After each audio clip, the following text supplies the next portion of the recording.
Here's 5 reasons why your ex hasn't reached out while you're in no contact yet. So the first reason is you keep breaking no contact. This is very, very common, especially right at, in the early stages, right after a breakup. You feel the sense of loss. You're trying to figure out whether or not you can fix it with your words. And, you really need to go no contact, because when somebody threatens to break up with you or they break up with you, you have to accept it to be in the strongest position. And so anytime that you break no contact in these early stages, it's resetting the clock, and you've got to start all back over again, and it's making it take longer. So number 2 is also another way of breaking no contact, but it makes sense to clarify this.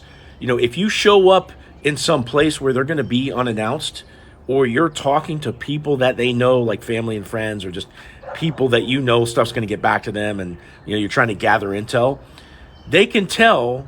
Well, number 1, if you're talking to other people, they can tell that you're still concerned about them.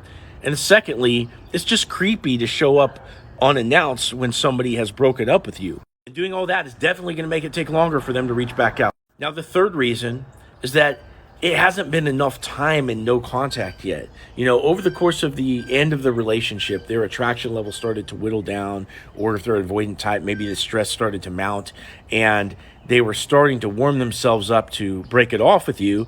And this process was a slow degrading for a lot of people.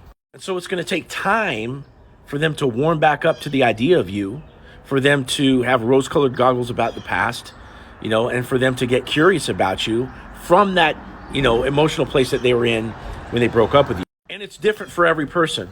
Number 4, they're in a rebound where they met somebody new. And a lot of guys are dreading this situation, like, oh, they've kicked me to the curb and they've got somebody new now. I guess I'm just an old chap. And it's not like that, New relationships are very fragile. They're very volatile. People do things to turn the other person off. And, the chemicals wear off pretty early after 2 people meet and all this kind of thing. And exes still have emotional connection to their exes.